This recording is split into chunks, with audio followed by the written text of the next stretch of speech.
Bom, pessoal, hoje nós vamos falar sobre algo que não aparece em cursos, né? Não aparece em nenhuma formação que você vai fazer, que são os erros silenciosos na prática clínica.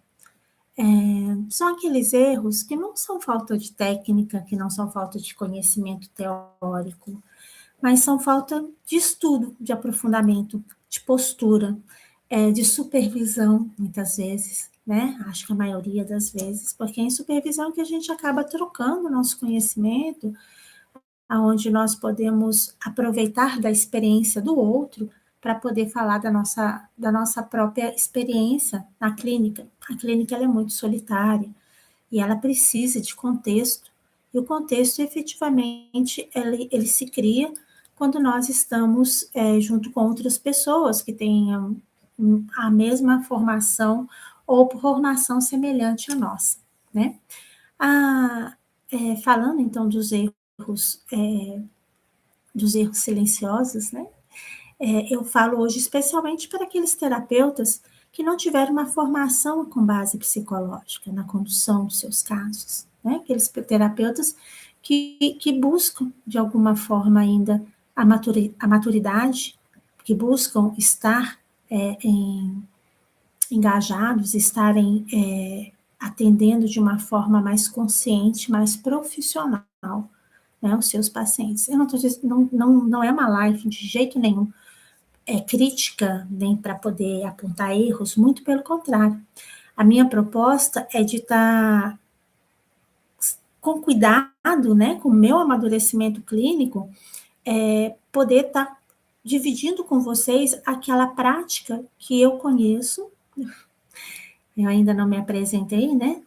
Mas eu sou Andréa Araújo, sou psicóloga com fundamentação existencialista fenomenológica.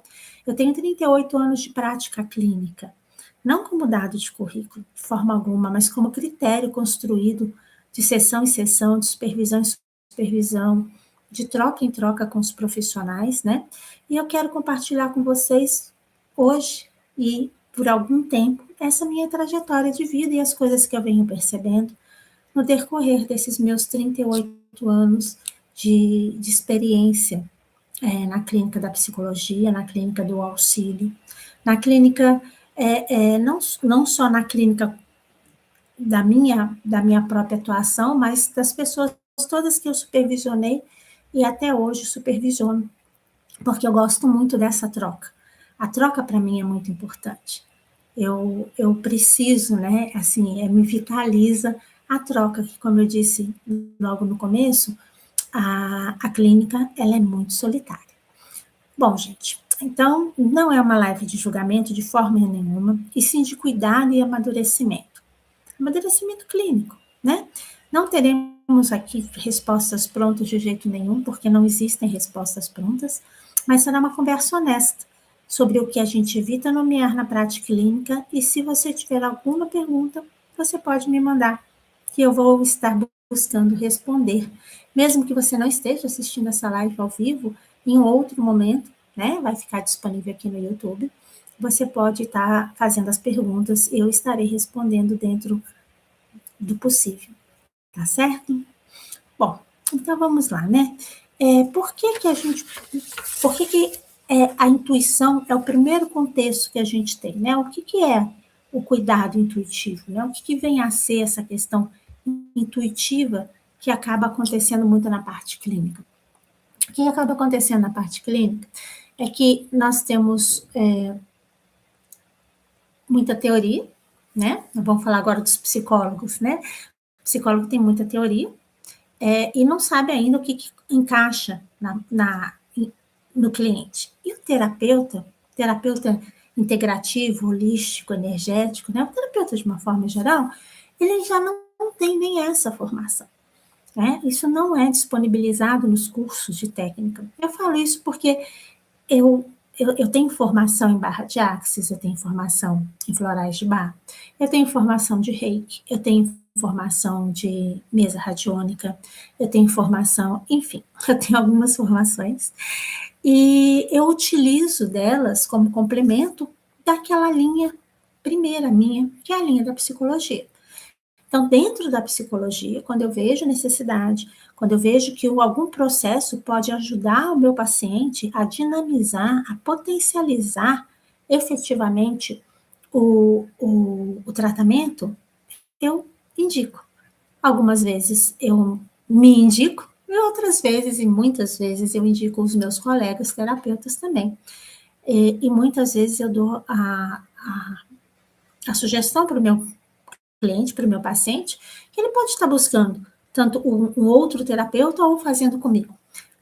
Por exemplo, as barras de axis, que são as que eu mais trabalho, e eu gosto muito de trabalhar com elas, né? Enfim, e aí o que que acontece? A gente vai por intuição. Hoje, eu acho que esse meu paciente, ele está precisando de, né, vou tirar a psicologia e vou deixar só as terapias integrativas para a gente ter uma visão melhor do que o que eu quero passar para vocês, né? Meu paciente fala, o paciente chega e fala, nossa, hoje eu estou muito agitado, eu estou irritado, briguei com não sei quem, peguei um trânsito, já sei, hoje vai um reiki para poder alinhar os chakras, para ficar tudo certinho. E aí você vai pela intuição, pelo aquilo que a pessoa te traz e por aquela técnica que você tem. Então, você seleciona dentro da sua técnica aquele momento presente que o seu paciente está. E a intuição, ela vai funcionando até um determinado momento. Chega um momento que o paciente olha para você e fala assim, tá, eu já fiz várias vezes reiki, já fiz várias vezes a masoterapia, mas eu continuo perdido, eu continuo sem saber o que eu estou pensando, eu continuo irritado, eu continuo com insônia, eu continuo com tudo. Então, assim, quando o paciente chega para você e se coloca dessa maneira, está claro que não está resolvendo, né? Você está tendo uma técnica que está sendo de alívio e não de resolução. E quando o terapeuta chega nesse momento, quando, né, o cliente chega nesse momento e o terapeuta chega nessa consciência, muitas vezes a gente fala assim, peraí que eu vou ver qual que é a melhor momento, melhor técnica, agora a gente pode dar uma parada, mas depois você volta, semana que vem vai ser melhor, e, enfim, perdeu, né, a conexão, porque na verdade não existiu uma conexão até aí. Até então, era só mesmo a intuição diária e não uma condução clínica clara que estava acontecendo, né? E aí, já estou nomeando, né, a base da questão da maturidade, mas eu gostaria de falar de alguns erros de forma bem pontual, né? Um erro que eu vejo e que ninguém fala, logicamente, porque às vezes a gente não percebe, né? É como o terapeuta sabe acolher perfeitamente bem, sabe acolher muito o paciente, mas ele não sabe ser terapêutico, né? Ele deixa a parte difícil para não ser feita, porque existe uma parte difícil. O nosso paciente, ele tem um lado que é muito complicado, né? Ele tem o lado de que a gente tem que falar verdades que ele não quer ouvir. Mas fazer terapia é isso, né? Ser terapêutico é isso.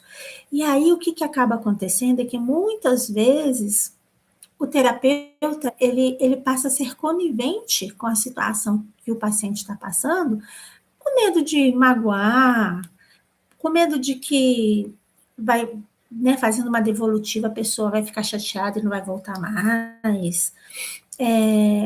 Enfim, ele não vai estar sustentando efetivamente a parte clínica. Porque sustentar a parte clínica significa falar coisas que a gente sabe que a pessoa não quer ouvir, mas a gente sabe que é o momento dela ouvir, né? Andréia, mas eu trabalho com terapia corporal, eu não tenho que falar nada com o meu paciente. Bom, então você não faz uma terapia corporal, porque a terapia envolve o choque, né, de realidade. A terapia, ela envolve alguma coisa que mude, que transforme. E sim, se você está fazendo um trabalho corporal, estou dando é só um exemplo, está fazendo um trabalho corporal ali no paciente, você vai precisar de mostrar para ele algumas coisas que ele talvez não queira entender. Por exemplo, olha, semana passada você estava com um nódulo de tensão aqui nas costas que a gente desfez, e hoje você está novamente. O que será que você está permitindo que te tensione diariamente para que esse nódulo não se desfaça? Por mais que a gente trabalhe ele não está se desfazendo. Existe algo que você está colocando no seu cotidiano que faz com que a sua tensão não se dissolva. É difícil falar isso às vezes, principalmente para aqueles pacientes mais, né, cheio de estou resolvido, estou fazendo só para porque eu preciso agora, né? E a gente sabe que não é o agora. A gente sabe que é um tratamento e todo tratamento ele tem um começo, um meio e um fim. E o fim é quando a gente consegue alcançar alguma coisa que esse paciente precisa. Por exemplo, deixar de ter situações em sua vida que tensionem. André, 100% isso é impossível. Concordo com você, 100% é impossível. Mas a gente pode melhorar isso. Até porque se você está trabalhando o corpo dele, se você está trabalhando, né, toda a parte corporal, você sabe que você está fazendo um trabalho maravilhoso que vai estar abrindo a possibilidade da mente dele expandir, né? A gente fala disso na técnica, mas não fala da dificuldade de pontuar o verbal, né? Quando a gente está ensinando uma técnica.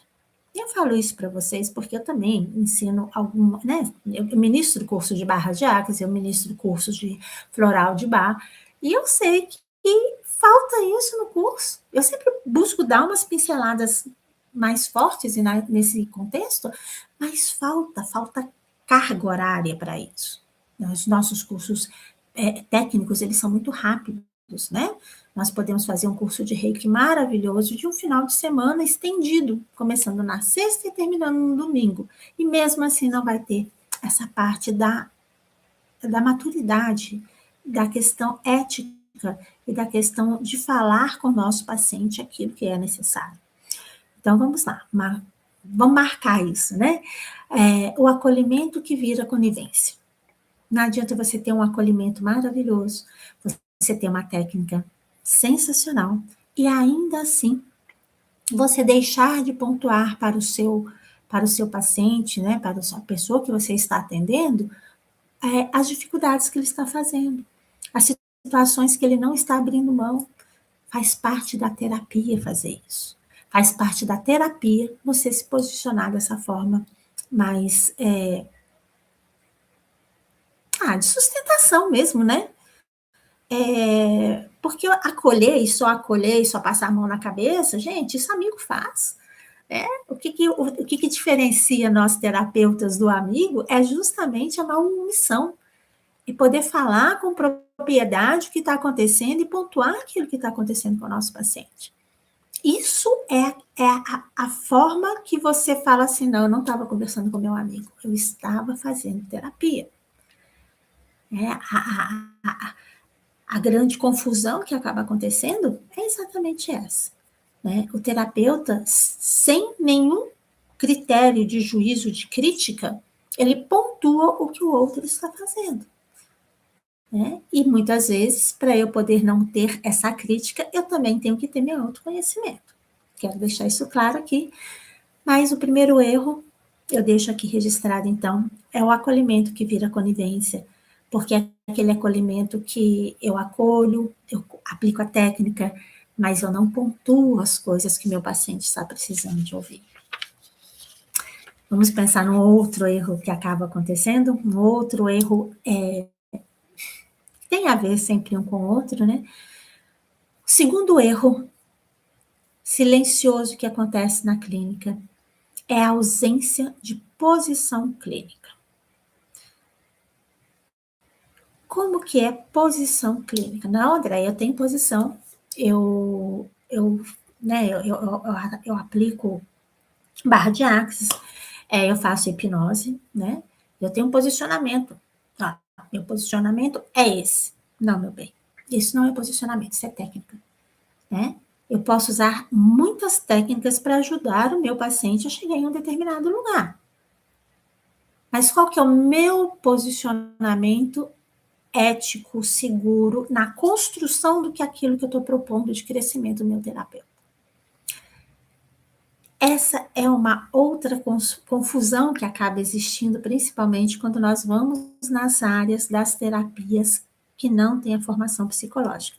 Eu vou falar para vocês, nos psicólogos também. Nem todos os psicólogos sabem exatamente qual a abordagem que eles trabalham. Alguns falam que são ecléticos. Não existe isso. Não existe isso. Né? Você tem que ter uma fundamentação teórica que te conduz.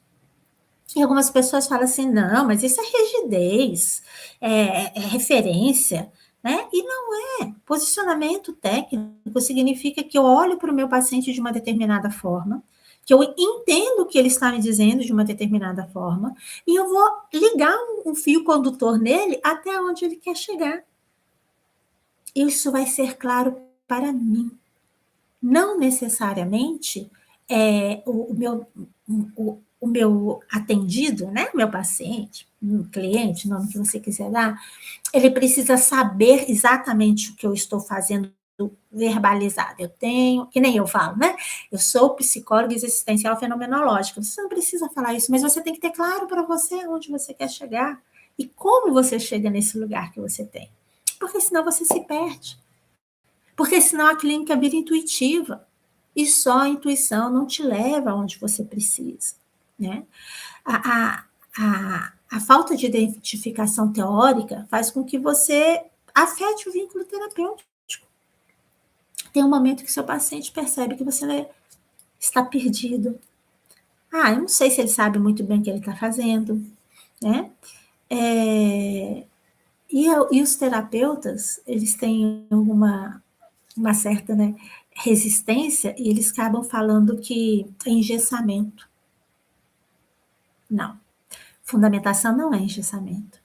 Dentro da minha fundamentação, eu volto a dizer para vocês, eu sou psicóloga existencial fenomenológica, e dentro da minha fundamentação de existencialista, eu consigo colocar uma barra de axis, eu consigo ministrar um floral de bar, eu consigo encaminhar pacientes para fazer constelação familiar, eu consigo encaminhar pacientes para fazer hipnose, eu consigo fazer tudo isso porque o meu engessamento não existe.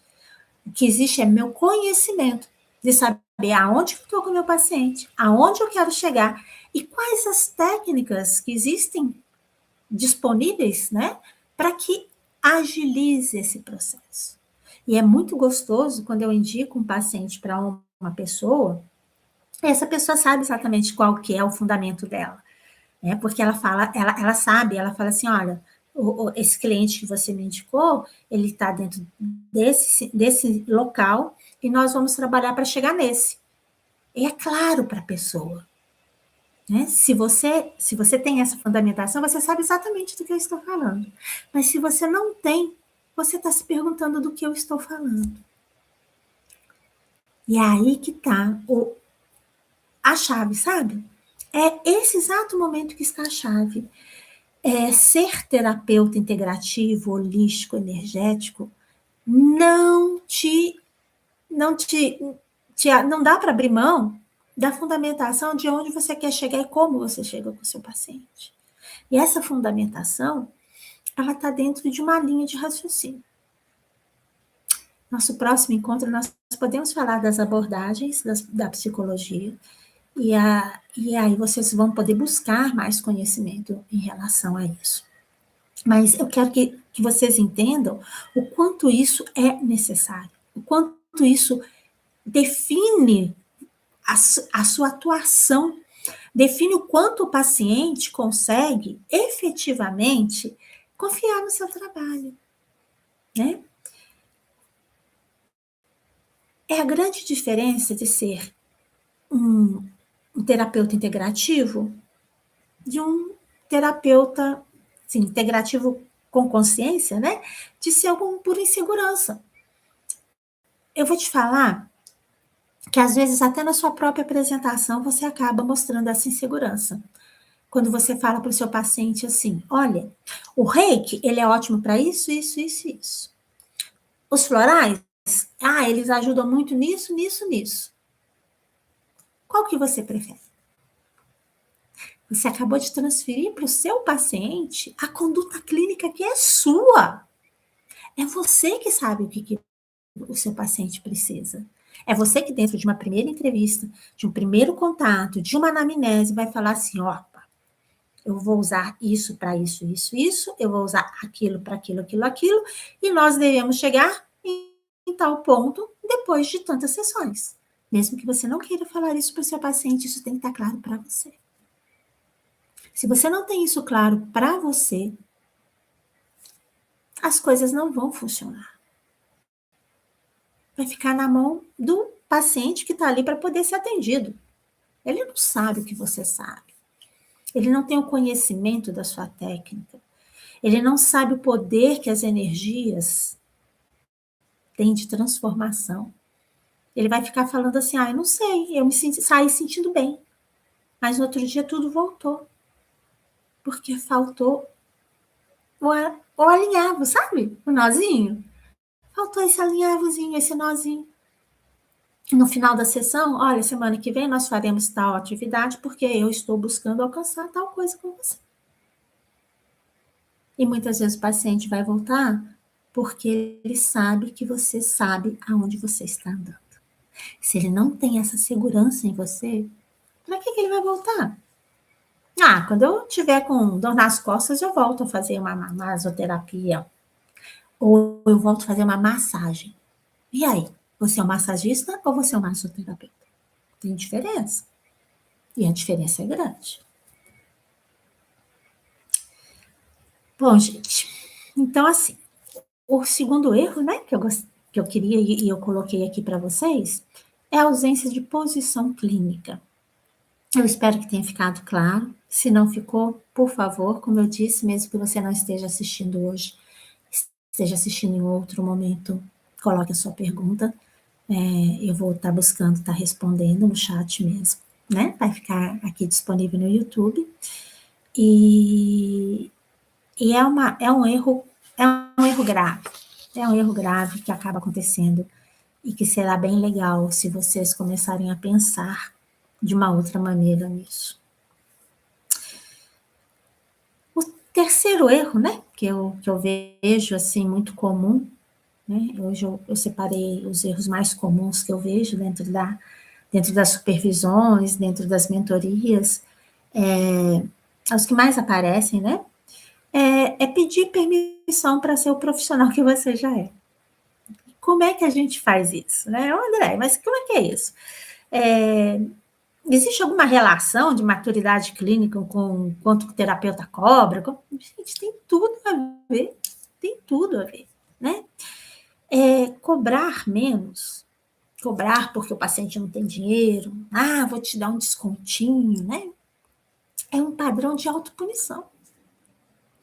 Quando eu não tenho certeza da minha capacidade, quando eu não tenho certeza daquilo que eu estou oferecendo, eu começo a pedir permissão para o outro para trabalhar.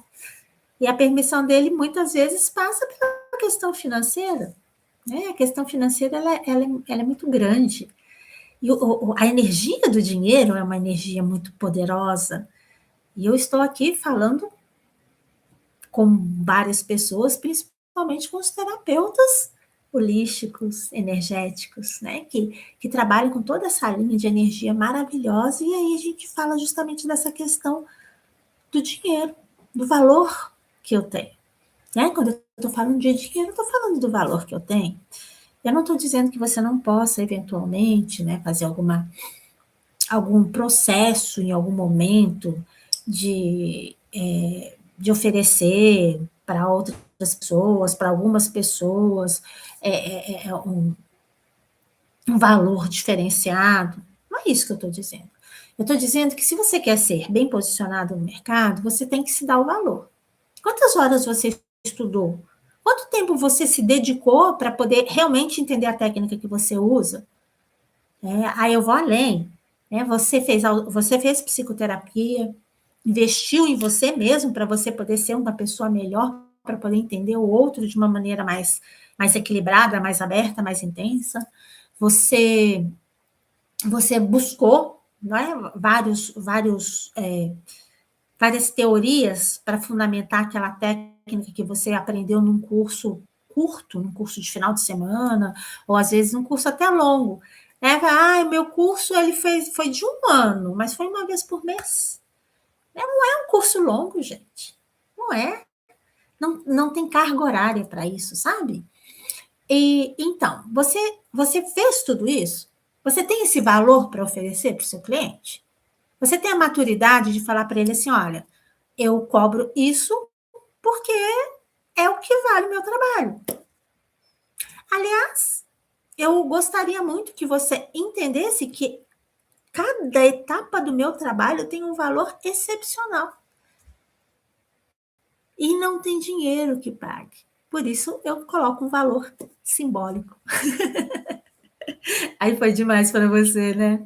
Eu entendo. Mas a relação entre insegurança clínica e a desvalorização financeira é muito grande. As pessoas leem isso. Por menos que a gente queira, quando a gente abaixa o nosso preço, a gente negocia. A gente dá um descontinho hoje, um descontinho amanhã. Isso está mostrando que a gente mesmo não tem uma segurança muito grande daquilo que nós estamos oferecendo. Né? É importante, e eu não estou aqui para criticar ninguém. Não estou aqui para dizer que você faz certo nem que você faz errado, você faz aquilo que você dá conta de fazer. Isso para mim é muito claro. Mas eu estou aqui para dividir com você a minha experiência, que muitas vezes eu fiz isso na vida. Muitas vezes eu fiquei com dó de uma pessoa, meu Deus, ela precisa tanto, e no fim era eu que estava fazendo a terapia no lugar dela, ela não estava valorizando nada daquilo que eu estava oferecendo, porque eu não pus valor naquilo que eu oferecia. E se ela não via esse valor, é porque eu não coloquei esse valor. Eu mesma não tinha a segurança do quanto aquilo é importante para ela.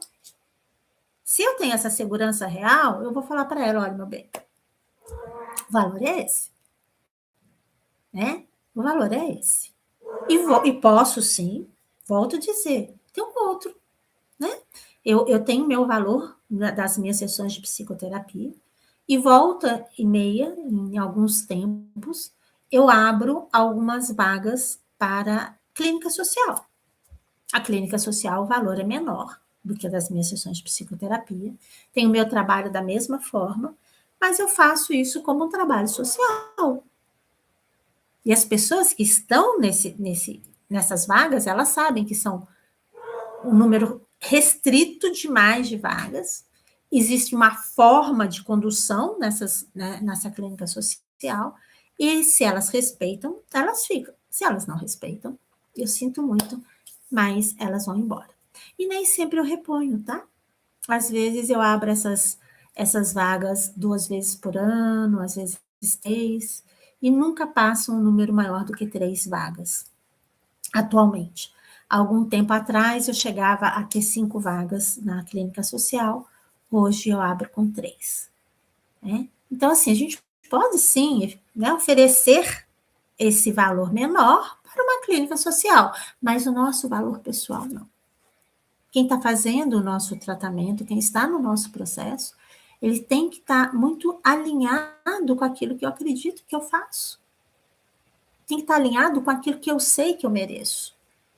E esse alinhamento aparece no primeiro momento, quando a gente fala dessa energia maravilhosa que é o dinheiro.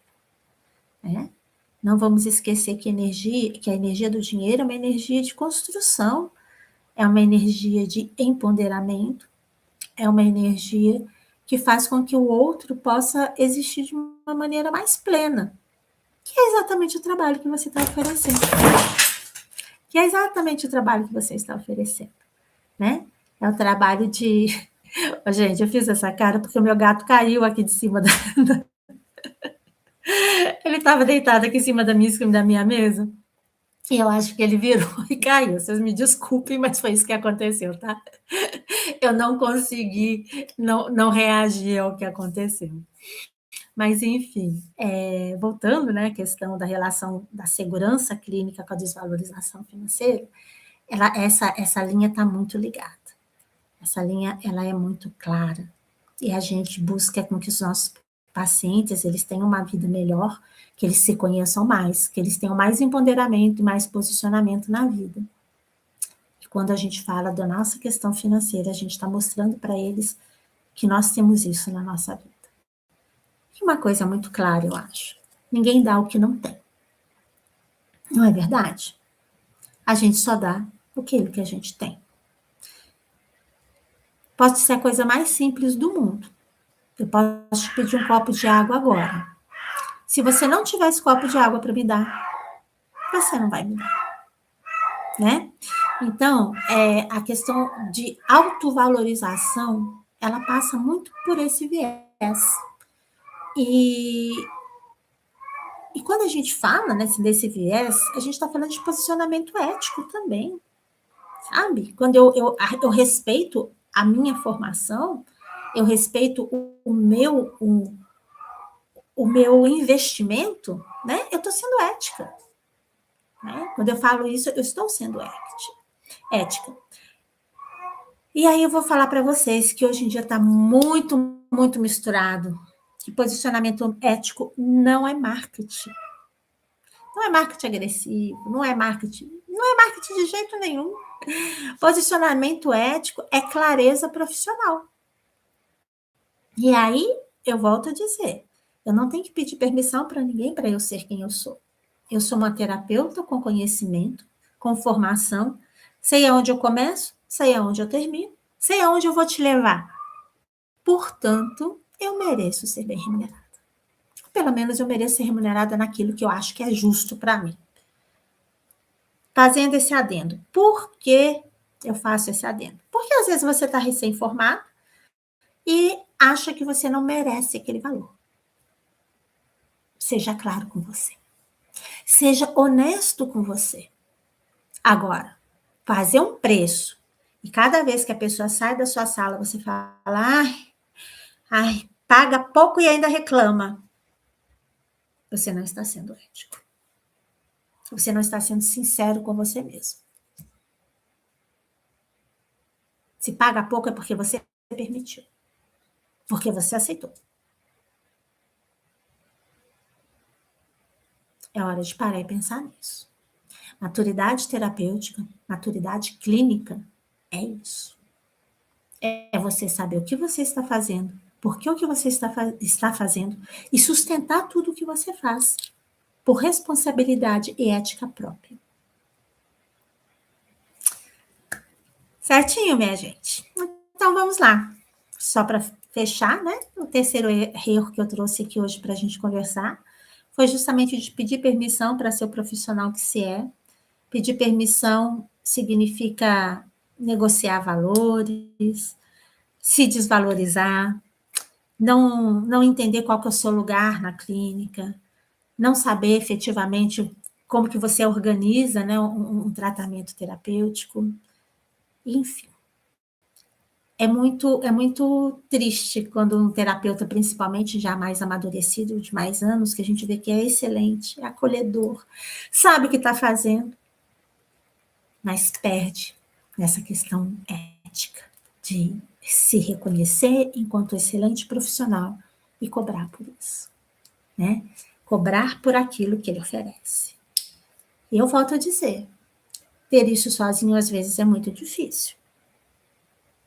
Às vezes, a gente precisa, sim, de estar junto com outros que estão no mesmo barco e com uma pessoa que já tenha mais conhecimento.